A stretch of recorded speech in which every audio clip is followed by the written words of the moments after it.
पेट parents, तुमचा पण dog जेवायला किंवा खायला नाटकं करतो का? रिसेंटलीच माझ्या पुढे एक केस आली ज्याच्यामध्ये माझे एक कस्टमर होते ज्यांनी मला कॉल केला आणि सांगितलं की आदित्य, माझा पेट हा त्याचं किबल खाणं कमी झालं आहे आणि अनलेस मी त्याच्यामध्ये कुठली ग्रेव्ही किंवा त्याच्यामध्ये एखादं चिकनचं पीस किंवा चिकनचं पाणी ऍड नाही करत तोपर्यंत तो किबल खात नाही. पण जर मी त्याला फक्त या गोष्टी ऍड करून दिल्या तर तो त्याचा बाउल कम्प्लिटली संपवतो. ह्या गोष्टी अलार्मिंग आहेत. अलार्मिंग इन द सेन्स काय की तुमच्या पेटचं बिहेवियरल ऍस्पेक्ट शिफ्ट झाला आहे. म्हणजे काय तर तुमच्या पेटला समजलं आहे की मी जर एखाद दिवस नाही जेवलो तर माझा पेरेंट मला त्याच्यामध्ये माझ्या आवडीचं कुठलं तरी इन्ग्रेडियंट देऊन माझं जेवण कम्प्लीट करेल. तुमचा पेट किंवा तुमचा डॉग खास करून 2 ते 3 दिवस कम्प्लिटली उपाशी राहू शकतो.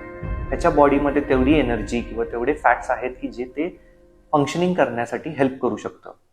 त्यामुळे सगळ्यात पहिलं करायचं असं की तुमच्या पेटला जे करून तुम्ही जे फूड देताय त्या फूडमध्ये ट्राय करा की तुम्ही त्याचं फूड ग्रॅज्युअली कमी करताय आणि त्याच्या फूडमध्ये बॅलन्स न्यूट्रिशन जसं की फ्रेश मील्सच्या गोष्टी आहेत त्या ऍड करताय.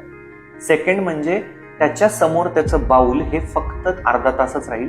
अर्ध्या तासानंतर ते बाउल उचला आणि ते नेक्स्ट मीलच्या वेळेला इंट्रोड्यूस करा. या पद्धतीने डॉग्सला समजेल की हा, मी आत्ता जर हे फूड अर्ध्या तासात नाही संपवलं तर हे माझ्यापासून दूर जाणार आहे.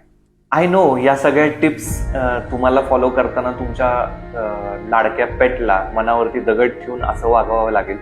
पण बिलीव्ह मी सुद्धा एक पेट पेरेंट आहे. पण त्यांच्या हेल्थ करता किंवा त्यांच्या चांगल्या वेलबिंग करता कधी कधी आपण कठोर होणं सुद्धा गरजेचं आहे. त्यामुळे तुम्ही या सगळ्या टिप्स फॉलो करा आणि तुमच्या अजून कुठल्या अडचणी असतील तर डेफिनेटली आम्हाला DM किंवा कमेंट करा.